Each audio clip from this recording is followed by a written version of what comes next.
We're talking to Lady Corder Chapman, and of course the topic today has to do with music and directing church choirs and musicians and whatnot. And of course, Lady Chapman, what we'd like to do during these last 5 or 6 minutes that we have here is to talk about some of your plans for the future. We know that you've been involved with what you're doing for many years, but it's now time to expand, because I think that you've already indicated that there is a tremendous need for what you're doing. And except, why don't you give us some of the plans that you have in terms of what you'd like to do with this church ministry beyond where you are today? Well, I guess I'm like anybody else in business. I have short-range and long-range plans. And my long-range plans include me training other persons in the modes of operandi as relates to how I am teaching this music, which is basically, you know, teaching them to read the notes first. And then the very simple way, I prayed to God to give me some way of communicating to my students in a very short period of time how they can actually begin to play the piano without a lot of training. Because that's usually what people want to do. You know, they don't want to take music for 5 and 6 years and still can't play Amazing Grace, How Sweet the Sound, if that's what they want to play, gospel. So he gave me this arrangement, and I've typed it up on my computer, and I've got it copywritten, and it works and works and works and works, and I thank God for that. So I envision being able to train other persons as relates to how I teach it. And then I envision a building that houses maybe 8 to 10 little cubbyhole rooms with a piano, an electrical piano in each room, and other appropriate musical equipment, and maybe a waiting area, receptionist, and with the computer setups and all that kind of thing. Just a real nice, comfortable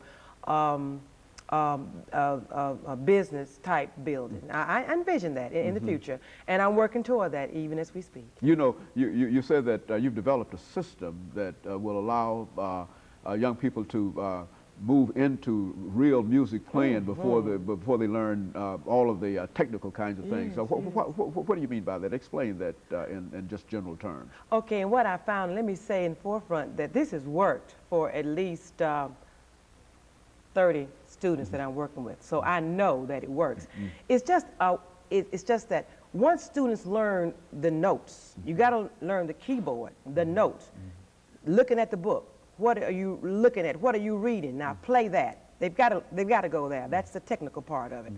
But aside from that, I have found that most people that are interested in playing the piano have a proclivity, or they have a leaning, or they have a need or a desire, or they have an inward talent that God has placed there. I always say God gives the talent. I can help you develop it.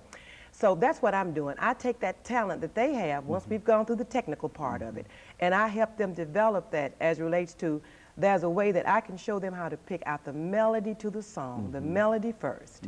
And then there's certain notes on the keyboard that go with the melody. And if they can learn the melody and the notes, then they could put those two together. Any song. And they've got the songs together. And you might think, well, Miss Lady can't be that simple. It is.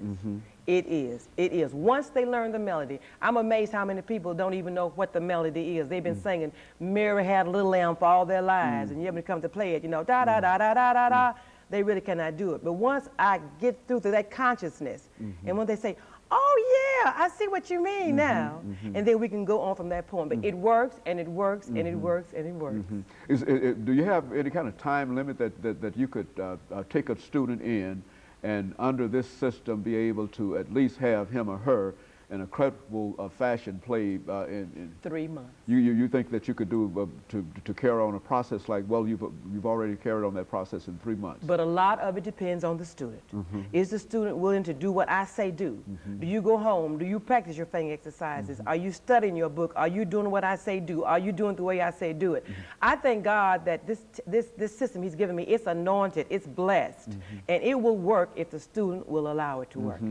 If they'll do what I say do, it will work. And I have yet to meet one student, not one have I met, and I've interacted with over 150 in the last 2 or 3 years. I've not met one student that the system didn't work if they worked it.